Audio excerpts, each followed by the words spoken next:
Welcome students. सैनिक ITI YouTube channel में आप लोग का स्वागत है। और ये जो क्लास है शीट मेटल की क्लास में कंटिन्यू कर रहा हूँ आज भी। जो फर्स्ट ईयर की शीट मेटल है वो काफ़ी बड़ा चैप्टर है और उसमें कई टॉपिक अलग अलग हैं, इसलिए मुझे इस चैप्टर को कई पार्ट में बनाना पड़ रहा है। तो पार्ट 1 पार्ट 2 मैंने बना दिया है, ये पार्ट 3 है। तो ये ITI फिटर फर्स्ट ईयर के लिए ये क्लास है और जो चैप्टर का नाम है वो है शीट मेटल। शीट मेटल में हमने पिछले बार हथौड़ों के बारे में पढ़ लिया था, विभिन्न प्रकार के, और उनके क्या क्या उपयोग हैं। आगे आज हम पढ़ेंगे सोल्डरिंग आयरन के बारे में। सोल्डरिंग आयरन का इस्तेमाल शीट मेटल में किया जाता है। तो सोल्डरिंग आयरन का उपयोग जो होता है, soldering iron and soldering bit, इसके बारे में पढ़ेंगे शीट मेटल में। सोल्डरिंग आयरन का उपयोग सोल्डर और हीट मेटल को पिघलाने के लिए किया जाता है जो एक साथ जुड़ते हैं। क्या होता है सोल्डरिंग आयरन? उपयोग सोल्डर, जो सोल्डर होता है और जो हीट मेटल होता है, दोनों को क्या किया जाता है, एक निश्चित तापमान पर गर्म किया जाता है, डिग्री सेल्सियस। जब दोनों पिघल जाते हैं तो दोनों को मिलाया जाता है। तो शीट मेटल में टाँके लगाने के लिए, शीट मेटल में टाँके लगाने के लिए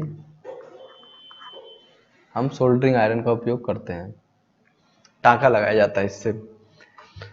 सोल्डरिंग आयरन आमतौर पर कॉपर या कॉपर मिश्र धातु के बने होते हैं। मतलब जो होता है, जो सोल्डरिंग आयरन होता है वो कॉपर का बना होता है या फिर कॉपर एलॉय का बना होता है, मिश्र धातु। मतलब इसके लिए इन्हें इसलिए इन्हें कॉपर बिट भी कहा जाता है। जो उसका जो ऊपर का जो बिट होता है वो कॉपर का बना होता है, इसलिए उसे हम कॉपर बिट भी कहते हैं, कॉपर बिट। सोल्डरिंग बिट के लिए कॉपर पसंदीदा सामग्री है क्योंकि यह ऊष्मा का अच्छा सुचालक है। सभी जानते हैं कि जो कॉपर होता है जो ऊष्मा का क्या है, सबसे अच्छा सुचालक है, कंडक्टिव मटेरियल है, ऊष्मा का गुड कंडक्टर है, गुड कंडक्टर। इसमें टिन लेड मिश्र धातु के रूप में समानता है। इसमें टिन और लेड क्या होता है, मिश्र धातु के रूप में मिलाई जाती है। इसे आसानी से आवश्यक आकार में जाली बनाया जा सकता है। टाँका लगाने में लोहे में निम्नलिखित भाग होते हैं, तांबा, शंकु, तांबा बिट होता है, शंकु होता है, लकड़ी का हैंडल होता है और किनारा होता है। अब इसका जो भाग होता है वो दिखा देते हैं, वो यहाँ पर है, जो मैं उसके बारे में भी बता रहा था। अब ये होता है कॉपर का बिट, ये उसकी एज होती है नुकीली। उसके बाद ये शैंक है और ये लकड़ी का हैंडल है, वुडन हैंडल है। वुडन हैंडल इसलिए ताकि ये ऊष्मा का कुचालक है, इससे करंट नहीं लगता, इसलिए लकड़ी का बनाया जाता है। अब क्या है soldering copper bit? Soldering copper bit सामान्यतः उपयोग में 7 प्रकार के सोल्डरिंग कॉपर बिट्स होते हैं। ये भी 7 टाइप्स के होते हैं। पहला होता है नुकीला सोल्डरिंग कॉपर बिट। दूसरा इलेक्ट्रिकल होता है। तीसरा गैस से गर्म करने वाला है। चौथा स्ट्रेट सोल्डरिंग कॉपर बिट। पांचवा हैचेट। छठा एडजस्टेबल और सातवां हैंडी सोल्डरिंग कॉपर बिट। ये 7 प्रकार के सोल्डरिंग कॉपर बिट्स टाँके लगाने के लिए उपयोग में लाए जाते हैं। टाँका लगाने वाले लोहे के टुकड़े विशेष कार्य के अनुरूप विभिन्न आकृतियों और आकारों में बनाए जाते हैं। जो उसके बिट होते हैं, बार बार गर्म करने से बचने के लिए वे पर्याप्त गर्मी ले जाने के लिए पर्याप्त बड़े बने होने चाहिए और एक्सचेंज करने के अजीब होने के लिए बहुत भारी नहीं होना चाहिए। मतलब कि एक तो उन्हें चेंज करना पड़ता है बार बार, और उसमें हीट जो होती है लंबे समय तक मेंटेन होनी चाहिए। मान लीजिए कोई मेटल का टुकड़ा है, इसको हम हीट करते हैं, गर्म करते हैं, तो हीट जब गर्मी हटाते हैं तो लंबे समय तक इसके अंदर क्या ऊष्मा मेंटेन रहे, उस प्रकार के मेटल का इस्तेमाल इसमें किया जाता है। सोल्डरिंग बिट्स जो होते हैं तांबे के सिर के वजन, तांबे का जो उसका बिट होता है उसके आधार पर इसको मापा जाता है, निर्दिष्ट किया जाता है। सामान्य टाँका लगाने की प्रक्रिया के लिए सिर का आकार एक चौकोर पिरामिड की तरह होता है, लेकिन पुनरावृत्ति अजीब तरह से जोड़ों के लिए अन्य आकृतियों के नामित किया जाता है। जैसे कि बता रहे हैं, ये जो नुकीला हिस्सा होता है ना, इस प्रकार का कुछ टाँके के लिए लगाया जाता है। सुविधा के अनुसार अलग अलग प्रकार के नुकीले, जैसे इसका इसका सिरा इस तरह का है, इसका सिरा कुछ अलग तरीके का है। तो हर बिट का जो सिरा होता है वो अलग अलग शेप और साइज का होता है, सुविधाकार की सुविधा के अनुसार। जैसा कि आपने ये देखा कि ये कोई एक सर्कुलर बार है, फिगर नंबर 2 में देखिए, सर्कुलर बार है। अब इसको आपस में जोड़ने के लिए, आखिरी मोमेंट पे जोड़ने के लिए यहाँ पे टांके लगाए जा रहे हैं। ये शीट है, शीट के दोनों एजेस को आपस में जोड़ने के लिए हम टांके का इस्तेमाल कर रहे हैं। इसके लिए हम क्या कर रहे हैं, point soldering copper bit, point soldering copper bit का इसमें इस्तेमाल करते हैं। इसमें सोल्डरिंग आयरन को भी कहा जाता है। पिरामिड बनाने के लिए किनारे के चारों तरफ कोण के लिए आकार बनाया जाता है। इसका उपयोग टैकिंग और सोल्डरिंग के लिए किया जाता है। Figure number 2। तो आप समझ गए होंगे कि शीट की जो होती है ना टांके लगाने वाले काम, किसी शीट पे हमें टांका लगाना है तो वहां पर हम सोल्डरिंग बिट का इस्तेमाल करते हैं।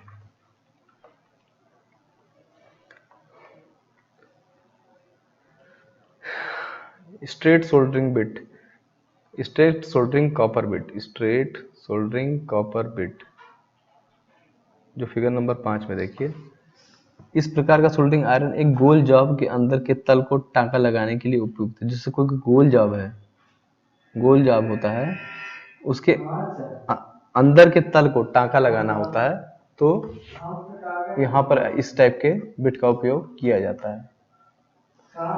हैचेट, हैचेट सोल्डरिंग बिट इस प्रकार का सोल्डरिंग आयरन है जो फ्लैट पोजीशन, लैप या ग्रोव ज्वाइंट आकार, राउंड या स्क्वायर बॉटम पर सोल्डरिंग के लिए उपयुक्त होता है। जैसे ये देखिए इस चित्र में, इस प्रकार के कॉर्नर एजेस को टांका लगाने के लिए इस प्रकार की बिट का उपयोग किया जाता है।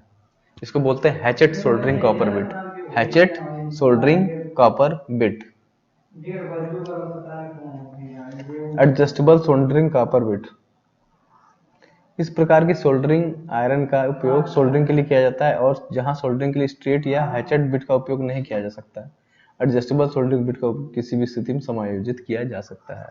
जैसे इसमें बोल रहा है कि जहां पर हम हैचेट का उपयोग नहीं कर सकते या फिर एडजस्ट उसका उपयोग नहीं कर सकते हैं नॉर्मल सोल्डरिंग बिट का, तो यहाँ पर हम एडजस्टेबल का उपयोग करते हैं। एडजस्टेबल मतलब जिसको हम एडजस्ट कर सके किसी भी एंगल पे, किसी भी साइज में, इसीलिए इसको बोलते हैं एडजस्टेबल सोल्डरिंग बिट। ये जो आगे का हिस्सा होता है उसे बिट बोलते हैं, इसमें जो लगाया गया है, एडजस्ट किया गया है, तो इस बिट को एडजस्टेबल सोल्डरिंग बिट कहा जाता है। एक होता है हैंडी सोल्डरिंग कॉपर बिट, ये इस प्रकार का होता है, इसे बोलते हैं हैंडी सोल्डरिंग कॉपर बिट। ये हैचेट टाइप की तरह ही होता है, लेकिन हैचेट के से आकार में बड़ा होता है। मान लो कोई लंबी लंबी लाइनें हैं, हैचेट में क्या है कि छोटा हिस्सा होता है, इसमें क्या होता है लंबी लंबी लाइनों को एक ही बार में आप टांका लगा सकते हैं, इसलिए उसको बोलते हैं hatchet soldering sorry handy soldering bit. Trammels, जैसा मैंने अभी आपको बताया, बीम ट्रेमल्स और ट्रेमल माप ट्रेमल का सेट उपयोग करके दूसरे से 90 अंश के कोण पर प्रहार करने वाली रेखाओं के लिए एक दूसरे की सटीक रूप से मापने के लिए किया जाता है।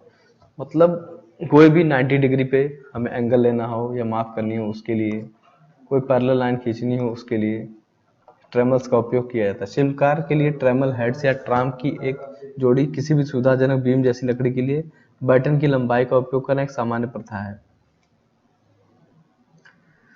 देखिए ट्रेमल का उपयोग दिखाया गया किस तरीके से किया जाता है। ये जो होता है ये बॉडी ये एडजस्टेबल होती है, इसको आगे पीछे आप खिसका सकते हैं, यहाँ पर ये रैचेट बने होते हैं।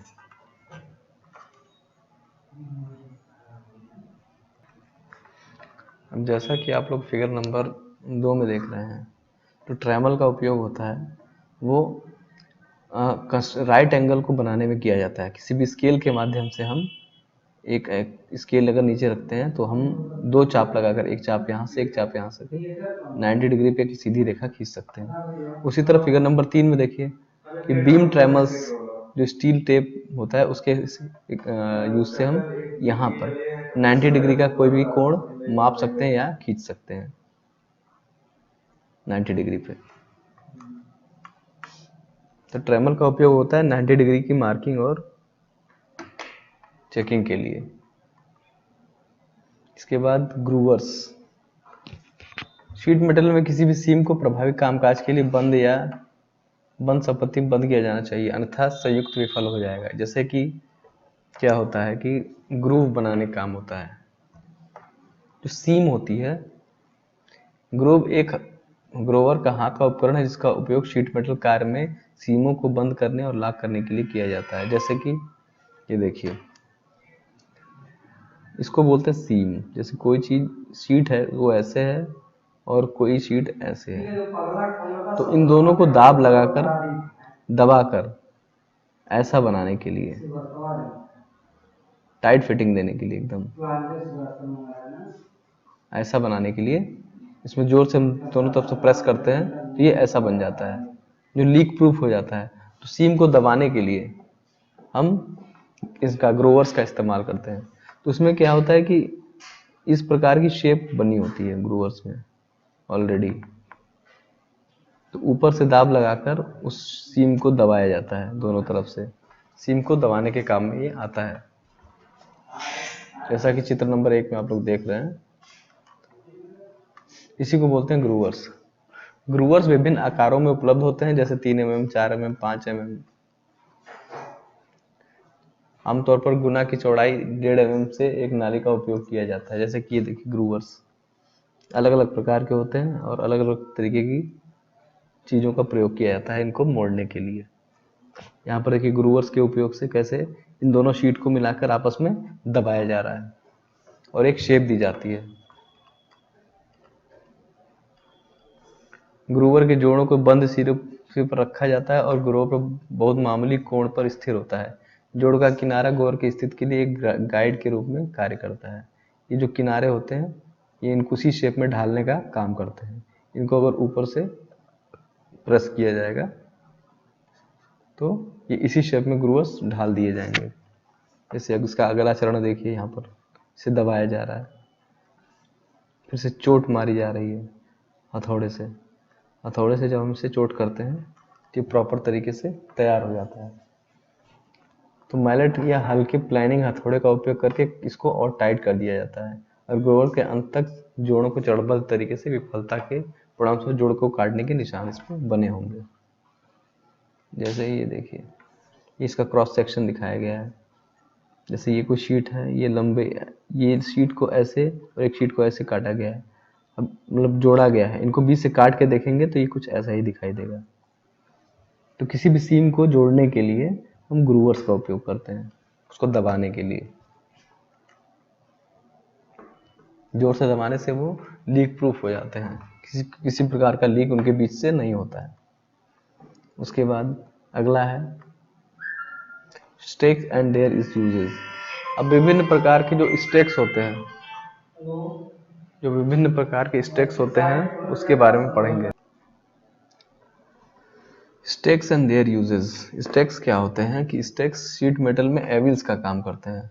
ये इससे क्या काम करते हैं, सपोर्ट चाहिए होता है। कोई भी शेप अगर हमें ढालनी हो किसी भी शीट पे, हमें कोई भी शेप ढालनी होती है तो उसके आकार का नीचे हमें एविल की जरूरत पड़ती है। जैसे एनविल होता है फोर्जिंग में, उसी तरह इसमें एविल का प्रयोग किया जाता है। इसको मोड़ने, सीवन करने या बनाने के लिए इनका उपयोग किया जाता है। ये सहायक उपकरण का काम करता है। जैसे मोची की दुकान पे आपने देखा होगा, तो जूते बनाने के लिए एक अजीब प्रकार का उसके पास एनविल बना होता है। तो क्या करता है, उस पर हर एंगल से अलग अलग काम करता है। कोई जूते के नुकीले हिस्से के लिए होता है, कोई गोल वाले हिस्से के लिए होता है। उसी प्रकार शीट मेटल में अलग अलग कार्य होते हैं। जिस प्रकार का कार्य होता है उस प्रकार के स्टेक्स बनाए जाते हैं काम करने के लिए। जैसे ये प्लेन स्टेक्स है, चीज़ों को फ्लैट करके ठोकने के लिए इस टाइप के स्टेक्स बनाए जाते हैं। कोई राउंड बॉटम है, मतलब कि कोई राउंड बॉटम हील बनाने के लिए राउंड बॉटम स्टेक, गोल निचला भाग, इसमें एक गोल और अवतल चेहरा होता है जिसका उपयोग शीट मेटल को खोखला करने के लिए किया जाता है। जैसे कि कुछ हॉलो, कोई शीट मेटल हमें ऐसे बनानी है तो इसके लिए हमें इस प्रकार के टूल्स का इस्तेमाल करना होता है। कोई नुकीला, यहाँ पर देखिए फिगर नंबर 4 में एक नुकीला, कोई नुकीला एंगल अगर हमें प्राप्त करना है किसी शीट मेटल में, उसको मोड़ के, तो इस प्रकार की स्टेक का उपयोग करेंगे। इसको बोलते हैं फनल स्टेक। इसको क्या बोलते हैं? Funnel stake. पतला और लेखों के आकार देना और सीवन करते समय इसकी हिस्सेदारी का उपयोग करना। कोई भी अगर आप नुकीला कार्य कर रहे हैं जिसको आपको ऐसा आकार देना है, तो आप इस प्रकार के, जिसमें टेपर आकार आपको देना है किसी शीट मेटल वर्क को, वैसे आप कोई शीट मेटल का गोल टुकड़ा बना रहे हैं उसको आपको ऐसा बनाना है, तो यहाँ पर हम इस प्रकार के फनल स्टेक का इस्तेमाल करेंगे। इसको हम बोलते हैं क्या है? Funnel stake. इस पर रखकर फिर हथौड़े से वार करेंगे तो हम इस प्रकार का शेप प्राप्त कर सकते हैं। जैसे ये है, ये एक एंगल में बना होता है। यहाँ पर देखिए एंगल बना होता है एक, फिगर नंबर 2 में। तो इस एंगल में किसी लोहे को पीटने के लिए, उस प्रकार का आकार देने के लिए हम इस प्रकार के हैचेट स्टेक का उपयोग करते हैं। इसको क्या बोलते हैं? Hatchet stake. नुकीला किनारा जिसका होता है उसको बोलते हैं हैचेट स्टेक। तो ऐसे किनारे बनाने के लिए हमें हैचेट स्टेक का प्रयोग किया जाता है। स्टेक मतलब जिसका सहारा लेके उसी प्रकार का शेप बनाकर तैयार करना। यहाँ पर देखिए, इसको बोलते हैं बेक और विकिरण।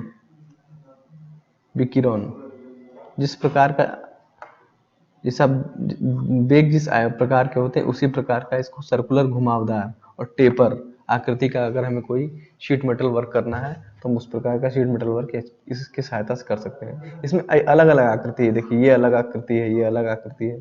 तो जैसे मोची का जो एनविल होता है, निहाई होती है, उसी के अनुसार ये भी एक निहाई का एक काम करता है, जिसके अकॉर्डिंग हम लोग कोई भी शेप इसके ऊपर गढ़ते हैं।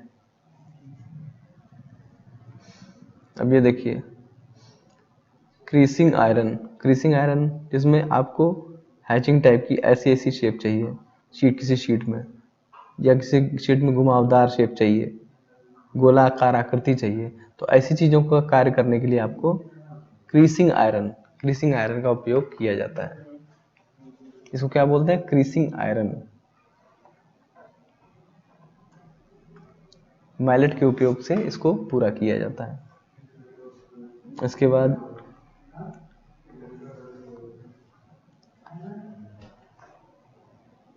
सीम सेटिंग। ये कोई शीट का टुकड़ा अगर राउंड सरफेस में है तो दोनों के एज जहां पर मैच होते हैं उसी को बोलते हैं, दोनों को मिलाने की सीम सेटिंग। इन दोनों की सीम सेटिंग करने के लिए एक सीम सेटिंग स्टेक होता है। दोनों के आखिरी हिस्से को मिलाने के लिए सीम सेटिंग का इस्तेमाल किया जाता है। इसी तरह round bottom, anvil, half moon, round head, अब जिस प्रकार का उपयोग, इस प्रकार का कोई शेप चाहिए हमें तो हम उस प्रकार के शेप का इस्तेमाल करते हैं उसके लिए। तो अलग अलग प्रकार की शेप के लिए अलग अलग प्रकार के स्टेक्स का इस्तेमाल इसमें किया जाता है। सबको डिस्क्राइब करने की जरूरत नहीं है, वो अपने अपने कार्य के अनुसार ही इस्तेमाल किए जाते हैं। इसके बाद क्या है? Coppersmith stake. Sheet metal में सरल संरचना के लिए बहुत ज़्यादा, इसमें कहने का अर्थ ये है कोई भी अगर बहुत सरल संरचना है तो उसके लिए बहुत ज़्यादा ढेर सारे स्टेक्स बनाने की जरूरत नहीं है, उससे वो क्या होगा, बहुत ज़्यादा खर्चीला हो जाएगा। अब जैसे ऊपर क्या बहुत सारे स्टेक्स दिए हुए हैं, फिर हमें कोई बहुत बेसिक आकृति बनानी है तो हमें बहुत ही सिंपल स्टेक्स की जरूरत होती है। तो कोई ऐसे स्टेक्स का निर्माण करें जिसमें एक ही स्टेक्स में आपके कई आकृतियां ढाली जा सके। जैसे मोची का मैंने आपको बताया, मोची का जो एनविल होता है वो, उसमें क्या होता है अलग अलग आकृतियां बने, नुकीले जूते के लिए, गोलदार जूते के लिए, चप्पलों के लिए, हर चीज के लिए उसमें एक एक शेप बना होता है। उसके हिसाब से उस पर कील ठोकता है या उस पर कोई ऑपरेशन करता है। तो ये कहना यही चाह रहा था कि इसलिए टूलिंग एक किफायती तरीका अपनाया जाता है जिसमें विभिन्न क्रॉस सेक्शन के दो किनारों को आम सिर पर जोड़कर डिजाइन किया जाता है। इस हिस्सेदारी को कॉपर स्मिथ स्टेक या टिनमैन एनविल कहा जाता है। इसका निर्णात्मक विशेषताओं कारण यह शीट धातु में काम में उपयोग लाए जाने के लिए बहुत ही ज्यादा उपयोगी होता है। ये देखिए, ये स्टेक मध्यम carbon steel, medium carbon steel के बने होते हैं और केस में सख्त किया जाता है और इसमें ऊपर हार्ड किया जाता है। इसको फिसलने और दुर्घटना होने से बचने के लिए स्टेक को बेंच प्लेट या स्टेक होल्डर में मजबूती से बांधा जाता है। भारी काम में इसका इस्तेमाल नहीं किया जाता। छैनी और मुक्का मारकर काठ की सतह को खराब नहीं किया जाता। इसमें हमेशा लकड़ी की सतहों से ही इसका उपयोग किया जाता है। काठ के किनारों पर तार या कील काटकर किनारों को खराब ना करें। उपयोग के बाद निकाल कर इसको उसकी जगह पर रख दें। ये हो गया आपका कॉपर स्मिथ स्टेक। और अगला हो गया bottom round stake. Bottom round stake sheet metal में शॉप में उपयोग की जाने वाली बहुत ही सामान्य हिस्सेदारी है। यह स्टेक एक सपाट चेहरे के आकार गोल होता है। इसका उपयोग करते समय चादरों के टूटने या फटने से बचने के लिए थोड़ा चैम्फर्ड होता है। इसको इसका जो किनारा होता है जो ना, वो थोड़ा सा ऐसा बना होता है, चैम्फर्ड ऐसा, ताकि इसके किनारों से जो शीट है वो कटे ना, जो कॉर्नर के हिस्से हैं वो कटे ना जब इसके ऊपर हम वार करें। जब शीट पे हम लोग इस पे इससे वार करेंगे शीट के ऊपर, तो शीट जो है इसके कॉर्नर एजेस से कटे, इसलिए इसको चैम्फर कर दिया जाता है।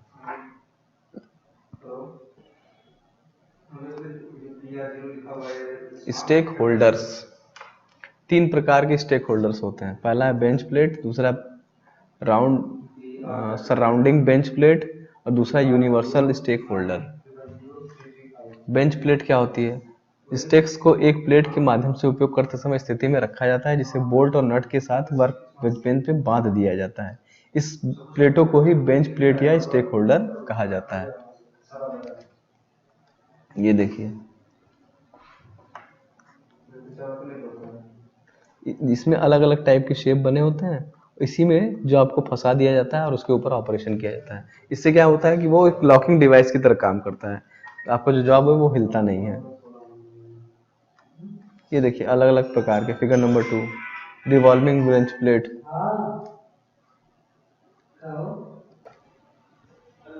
जो रिवॉल्विंग बेंच प्लेट होती है, इसका जो होल होता है, इसके होल में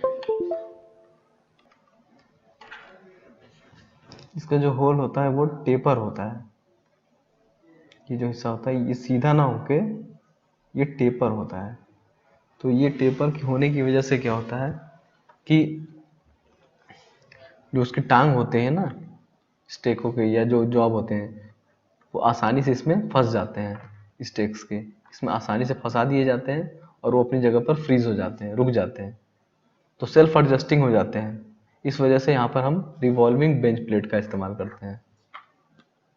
इसमें लिखा है, इसमें लिखा भी होगा, इसमें टेपर्ड होल्स होते हैं जो स्टेक की टांगों का उपयोग करते समय उन्हें सहारा देते हैं।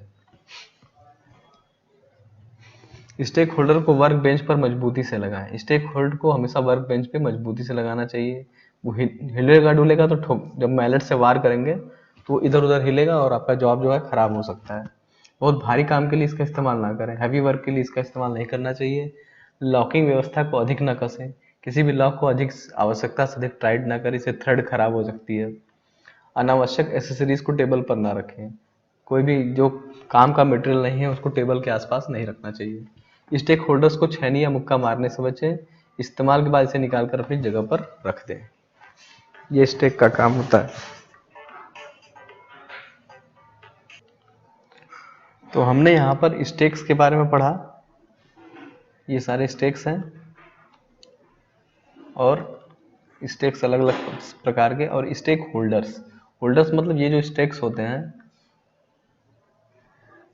इनको इनके अंदर फंसाया जाता है, इसके अंदर फंसा दिया जाता है, फिर उसके ऊपर शीट मेटल को रख के हम उसके ऊपर ऑपरेशन करते हैं। तो स्टेक होल्डर्स अलग अलग शेप साइज के होते हैं।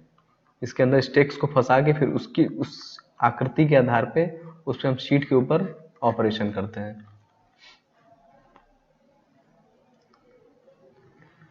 तो स्टेक होल्डर्स तो हमने पढ़ लिए हैं। और शीट मेटल में स्टेक होल्डर हो गया, ये हो गया। और इसके बाद निम्मी के पैटर्न के अकॉर्डिंग जो सिलेबस है, सिलेबस के अकॉर्डिंग मैंने लगभग शीट मेटल के सारे जो चैप्टर हैं वो कंप्लीट कर लिए हैं। धातु के हथौड़े से भी मैंने बता दिया आपको, सभी हथौड़ों के बारे में भी आपको जानकारी दे दी है इसके बारे में। शीट मेटल में वैसा लकड़ी के हथौड़े का इस्तेमाल किया था, इसको मैलेट बोलते हैं। उसके बाद हमने बेंड स्निप के बारे में भी पढ़ लिया था, स्निप के बारे में पढ़ा था, ट्रैमल के बारे में पढ़ लिया, डिवाइडर के बारे में पढ़ लिया है, पंचिंग के बारे में पढ़ लिया है, लगभग सारी चीज़ों के बारे में हमने पढ़ लिया है। और इसके बाद शीट मेटल में हम पढ़ेंगे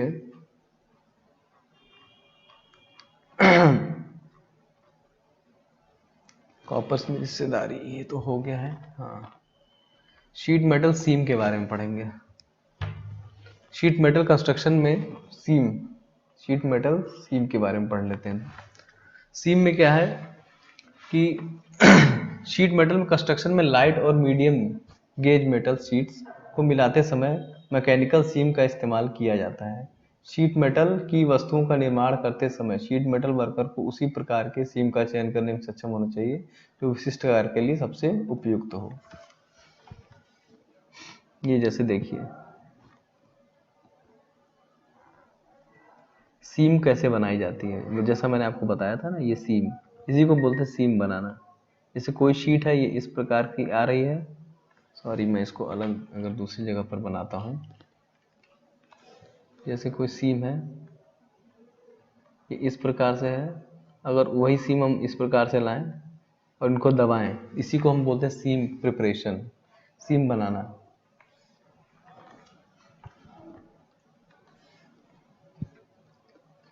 तो सीम इसी को बोलते हैं, इसको जब दो सिरे को आपस में मोड़कर एक दूसरे से जोड़ देते हैं और दबा देते हैं, उसी को बोलते हैं सीम प्रिपरेशन। इस प्रकार के सीम को हम लोग क्या बोलते हैं, ग्रूव्ड सीम। इस प्रकार के सीम को हम क्या बोलते हैं, ग्रूव्ड सीम। इसके बाद पॉकेट, इस टाइम फॉर्मेटिंग पिट सर्विंग सीम। देखिए ये क्या होता है, ये फ्लैंज होती है जिसको हमें जोड़ना है, ये पॉकेट होता है और इसके अंदर सीम को डाल के फ्लैंज को टाइट किया जाता है। तो पिट्सबर्ग सीम इसको बोलते हैं। किसी इसके अंदर एक शेप बनी होती है, उसके अंदर सीम को डाल के ठोका जाता है। तो इस प्रकार की सीम को बनाने के लिए पिट्सबर्ग का इस्तेमाल किया जाता है। पिट्सबर्ग, इस प्रकार की सीम हैमर या होबो लॉक भी कहा जाता है। इस सीम का उपयोग विभिन्न प्रकार की पाइपों जैसे डक्ट वर्क के अनुदैर्ध्य कोने के रूप में सीम को किया जाता है। सिंगल लॉक को पॉकेट लॉक में रखा जाता है और फिर निकला हुआ किनारा ऊपर की ओर अंकित किया जाता है। ये देखिए इसमें इस सीम को, जैसे कोई कॉर्नर, कोई डक्ट बना रहे हैं तो कॉर्नर पे अगर आपको कोई ज्वाइंट देना है, यहाँ पर इस कॉर्नर पे आपको कोई इधर से और इधर से दोनों को ज्वाइंट देना है, उनके ज्वाइंट को आपस में जोड़ने के लिए इस प्रकार के पिट्सबर्ग सीम का इस्तेमाल किया जाता है। प्लेन डवटेल सीम, इस प्रकार की डवटेल सीम इस प्रकार से की जाती है। इसमें देखिए इसके टुकड़ों को दो भाग में काट दिया जाता है, एक ऊपर की तरफ, एक नीचे की तरफ, ऊपर की तरफ नीचे की तरफ। फिर उसके ऊपर एक टुकड़ा लगाकर उसको ठोक दिया जाता है चारों तरफ। तो एक टुकड़ा नीचे की तरफ होता है, एक टुकड़ा ऊपर की तरफ होता है, तो ये लॉकिंग हो जाती है एक प्रकार की। तो इस प्रकार की लॉकिंग भी प्लेन डवटेल सीम लॉकिंग इसको बोलते हैं। कॉर्नर पे ज्वाइंट के लिए 90 डिग्री पर सीम करने के लिए इस प्रकार की सीम होती है। इसमें सीम को ऐसे ऐसे और यहाँ पर ऐसे, इस प्रकार की सीम का इस्तेमाल किया जाता है। फिर इसको प्रेस कर दिया जाता है, इसको बोलते हैं बेडेड डवटेल सीम। बेडेड डवटेल सीम। एक होती है फ्लैंज सीम। फ्लैंज सीम में क्या होता है, नॉर्मल ऐसे होता है, उसमें एक बीच में टुकड़ा होता है, उसके ऊपर ऐसे होता है, इसको बोलते हैं फ्लैंज सीम। इसको दोनों को आपस में प्रेस कर दिया जाता है, इसको बोलते हैं फ्लैंज सीम। ये जनरली जो आपकी दराती होती है जो गेहूं काटने वाली, उसमें फ्लैंज सीम का उपयोग किया जाता है। जो आपका ये टुकड़ा होता है ना, इसमें दांते बने होते हैं, इन दांतों को साइड में फ्लैंज सीम के द्वारा पकड़ा जाता है और यहाँ पे कटिंग हैंड बनाया जाता है। तो उपयोग के आधार पर आप लोग देखेंगे अलग अलग प्रकार की सीम होती है इसमें। एक ये होती है flange butt seam. Flange butt seam, इसमें दोनों सीमों को ऐसे जोड़ दिया जाता है और ऊपर से इसको ऐसे लगा दिया जाता है, इसको बोलते हैं फ्लैंज बट सीम। क्योंकि ये दोनों बट एक दूसरे से बट होते हैं और ये फ्लैंज निकला हुआ होता है, इसी को बोलते हैं फ्लैंज बट सीम।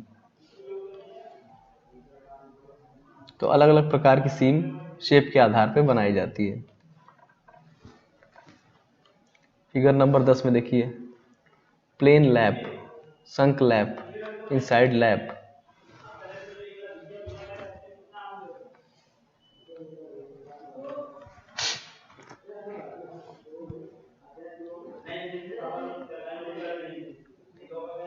ये अलग अलग प्रकार की सीम दिखाई गई हैं। तो ये सारी सीमें जो होती हैं अलग अलग प्रकार की, ये ऐसी जगहों पर इस्तेमाल की जाती हैं जहां पर दो किनारे होते हैं उनको आपस में जोड़कर उसको कंटिन्यूअस आगे बढ़ाना होता है। हमें और लंबी आकृति चाहिए होती है, मतलब किसी शीट का साइज छोटा है उसे और लंबा करना है, तो यहाँ पर इसे हम जोड़कर फिर से और लंबा कर सकते हैं। ऐसी जगहों पर शीट की लंबाई को बढ़ाने के लिए, जॉब की लंबाई को बढ़ाने के लिए हम सीम का उपयोग करते हैं।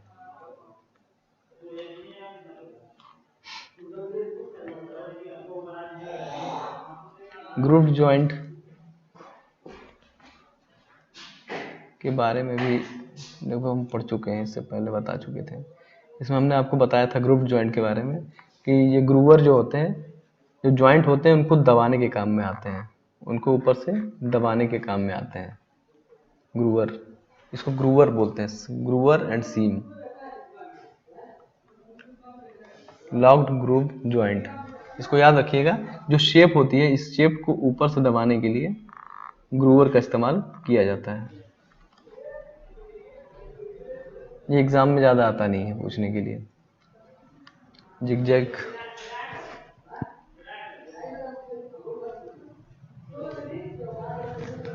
इसके बाद है स्टेक जॉइंट।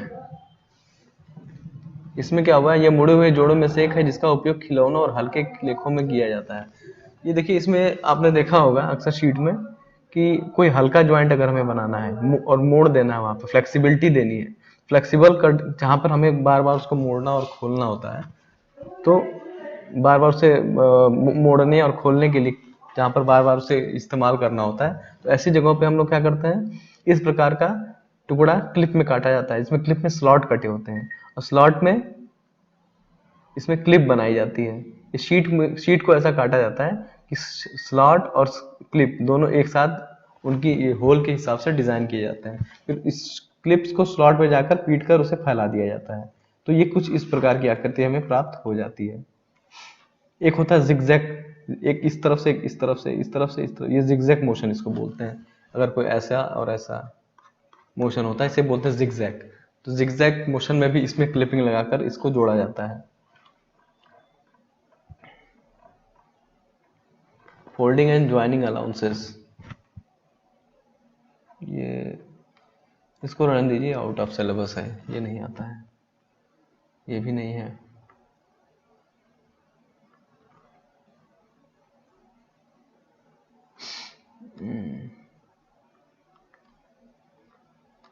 हैमिंग, हम सिलेबस के अकॉर्डिंग ही आपको पढ़ा रहे हैं, इसलिए वो सब चीज़ें जो नहीं है आपके कार्य की इसलिए उसको छोड़ा जा रहा है आगे। हैमिंग में क्या होता है कि शीट धातु के किनारे पतले होने के कारण हम संभालते हुए बहुत असुरक्षित होते हैं। वे चाकू की धार की तरह होते हैं और चोट का कारण बन सकते हैं, इसलिए किनारों को 180 डिग्री तक मोड़ने के किनारों को बंद कुंद बनाना पड़ता है। अब ये होता कैसा है, इस चित्र को देख लेते हैं। हैमिंग मतलब होता है कोई भी किनारा इसको हम मोड़ दें, ऐसा बना दें। अब वो ओपन इसको बोलते हैं टाइट हैमिंग, जो एकदम से सटा हो, बिल्कुल गैप ना हो, उसको बोलते हैं टाइट हैमिंग। ये बोलती है सिंगल हैमिंग, जैसे अगर कोई चीज एक बार में हुई हो इसको बोलेंगे हम सिंगल हैमिंग। सिंगल हैमिंग, जैसे कोई बॉक्स है, आपने देखा होगा कि अगर कोई स्टील का बॉक्स बना रहे हैं या किसी धातु का, तो उसकी एज को हम छोड़ नहीं सकते हैं। अगर एज को ऐसे ही छोड़ देंगे तो किसी के हाथ में रख के चोट लग सकती है, इसलिए इसको ऐसे मोड़ दिया जाता है, हैम कर दिया जाता है इसको, इसी को बोलते हैं हैमिंग। इसको मोड़ दिया जाता है। अक्सर आप बक्से देखे होंगे अपने घर में स्टील के, जो भी बक्से देखते हैं अक्सर इसके किनारे जो मुड़े होते हैं, इसी को बोलते हैं हैम। एज को हैम कर देना मतलब मोड़ देना तुरंत वहीं पर, इसी को, इस प्रोसेस को बोलते हैं Hamming. Double Hamming by hand press. Double Hamming मतलब क्या होती है, जैसे ये आपको शीट दिख रही है, इसको एक राउंड मोड़ा गया, फिर दोबारा एक बार और, तो दोबारा जब आप चित्र नंबर 1 में देखिए और चित्र नंबर 2 में देखिए, इसको 2 बार मोड़ के इस प्रकार से बनाया गया है, इसको बोलते हैं डबल। ये था सिंगल और ये था डबल, 2 बार हो गया, इसको बोलते हैं double Hamming process.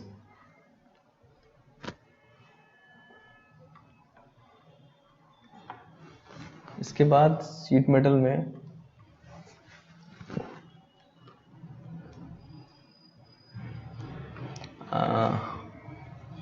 As स्टिफिंग। As स्टिफिंग क्या होती है? एज स्टिफिंग जैसा कि चित्र में दिखाया गया है कि जो किनारे होते हैं, किनारों को खोलकर फ्लैंज की तरह बनाना। किनारों को खोलकर, जैसा कि इस चित्र नंबर 6 में देखिए, ये जो एज है इसकी, इसको ठोक कर बाहर की तरफ किया जा रहा है। तो इसमें स्टेक का इस्तेमाल किया जाता है। स्टेक, नीचे की जो स्टेक्स होते हैं उनके डिजाइन के आधार पर यहाँ पर लगाया, फिर यहाँ से ठोका गया, तो ये नीचे की तरफ फैलने लगता है। जैसा इसमें देखिए आप, फ्लैट पोर्शन है ये हथौड़े का, इससे यहाँ पर चोट किया जाएगा। चोट करने से क्या होगा? तो फिगर नंबर 4 है, पहले थोड़ा सा चोट करेंगे, फिर और चोट करेंगे, फिर इसको थोड़ा बेंड करेंगे, फिर इसको यहाँ से मोड़ देंगे, तो कुछ इस प्रकार की आकृति बनकर हो जाएगी। इसी को बोलते हैं एज स्टिफिंग। एज स्टिफिंग मतलब कोनों को मोड़ना, हथौड़े के द्वारा कोने को मोड़ना ही एज स्टिफिंग कहलाती है। आप लोग बस ये याद रखिए कि एज स्टिफिंग क्या होती है, एग्जाम में यही पूछा जाता है एज स्टिफिंग के बारे में। एज स्टिफिंग क्या होती है? तो उसमें चित्र बना होगा, अगर इस प्रकार का चित्र बना है, इसमें हथौड़े के द्वारा जो इसका सीधा है उसको कोने को बेंड कर दिया जाए। कोई अगर ये सीध में कोई इस नुमा अगर कोई आकृति है, उसके सीधे को अगर हमें बेंड करना है, इसी को हम बोलते हैं एज स्टिफिंग। इस प्रोसेस को क्या कहते हैं? एज स्टिफिंग बोलते हैं। इसमें लकड़ी के मैलेट का इस्तेमाल किया जाता है। तो यहां तक हमने शीट मेटल के लगभग काफी पॉइंट को हमने कवर कर लिया है, और अभी मैं आगे भी चेक कर लूंगा, अगर कोई भी सिलेबस के अकॉर्डिंग अगर उसमें कोई टॉपिक बचा होगा तो वो भी आपको आगे पढ़ा दिया जाएगा। तो शीट मेटल में बस यही था, आपको बस चित्र के माध्यम से समझना है, क्योंकि अब निमी ने क्या किया है कि एग्जाम में जो उनका पैटर्न है वो बदल गया है। वो एग्जाम पैटर्न में केवल चित्र दिखाते हैं, चित्र दिखाकर पूछेंगे कि ये क्या हो रहा है। जैसे ये चित्र आ जाएगा, इस चित्र में पूछ लिया जाएगा, इस चित्र के माध्यम से, फिगर नंबर 2 देखिए, ये चित्र एग्जाम में आ जाएगा और आपसे पूछेगा कि ये कौन सा प्रोसेस है, उसमें लिख देगा हैमिंग, स्टिफिंग, तो आपको पता है कि इसको हैमिंग बोलते हैं, तो आप हैमिंग पे टिक कर देंगे, 2 नंबर आपके पक्के हो जाएंगे। तो चित्र हमेशा ध्यान से देखिए और चित्र क्या कहना चाह रहा है, क्योंकि एग्जाम का पैटर्न अब यही है। सीबीटी एग्जाम होना है आपका, सीबीटी में फिगर आएगा और फिगर में पूछ देगा ये कौन सा ऑपरेशन हो रहा है, बस। तो आपको यही चीजें पहचाननी है और उसको सही करना है। तो आई होप आज का वीडियो भी आप लोग को ठीक लगा होगा, बढ़िया लग रहा होगा। थोड़ा लेंदी है, लेकिन उसमें समय आपको निकालना ही पड़ेगा। कुछ टॉपिक ऐसे होते हैं जिसको हमें लंबा पढ़ना पड़ता है, तो हालांकि उतना आप फिगर्स को बस ध्यान में रखिएगा कि ये किस प्रकार का फिगर है, उसमें क्या क्या आकृति बन रही है, उसको कहते क्या है। ज्यादा डेप्थ में जाने की आवश्यकता नहीं है आपको, आपका एग्जाम में ज्यादा डेप्थ में नहीं पूछा जाएगा, बस आपको उस चित्र के बारे में प्रॉपर जानकारी होनी चाहिए। तो आप लोग भी स्टडी करते रहिए, और फिलहाल अभी एमसीक्यू के चक्कर में ना पड़े। एग्जाम जब निकट आ जाएगा, 1 महीना रह जाएगा, 1-1.5 महीना, तब एमसीक्यू से पढ़ाई करें। अभी नोट से पढ़ेंगे तो छोटे छोटे एमसीक्यू आपके वैसे ही तैयार हो जाएंगे। तो आशा करता हूं कि आज का वीडियो आपको पसंद आया होगा, आप लोग इसे अच्छे से तैयार करेंगे, पढ़ाई करेंगे और अपनी स्टडी को आगे बढ़ाएंगे। तब तक के लिए दोस्तों, जय हिंद।